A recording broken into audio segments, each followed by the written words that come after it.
আর ওপার নালে বাসে গেলে কত সময়ই না লাগে।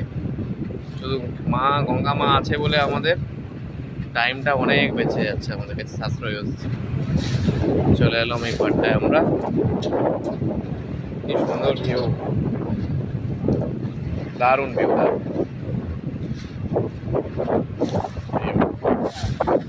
ঘাটে চলে এলাম আমরা।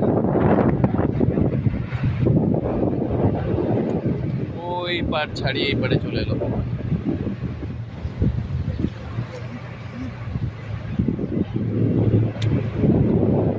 আস্তে আস্তে ঘাটে লাগছে, এই যে লেখা আছে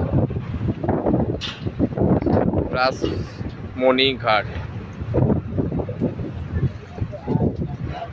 ফ্যামিলিয়ার।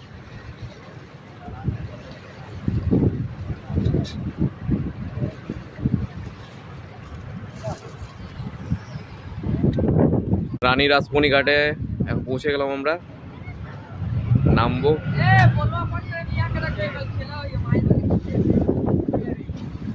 এখানেও সবাই ওয়েট করছে ওই পাড়ে যাওয়ার জন্য।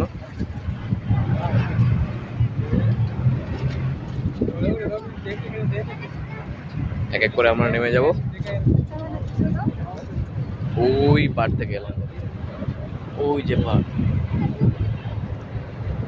সবাই দাঁড়িয়েছে এক এক করে নামার জন্য। আমি একদম শেষে আছি, সবাই নামার পরে আমি নামবো। রানী রাসমণি ঘাট।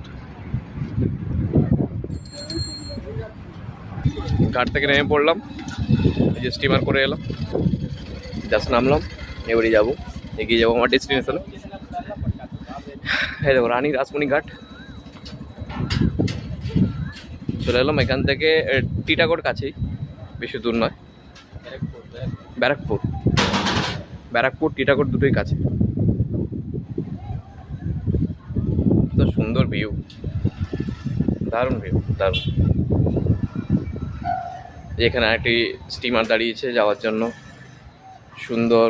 আর এখানে যে স্টিমারটা এলাম, ওদের সবাই উঠছে যাওয়ার জন্য, ওই পারে যাবে আবার। তো আমি আমার গন্তব্যস্থলে গুটি গুটি পায়ে এগিয়ে যাব।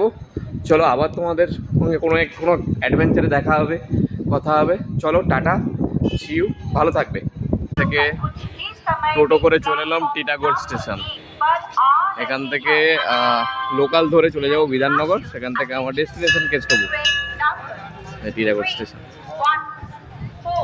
ট্রেন আসছে।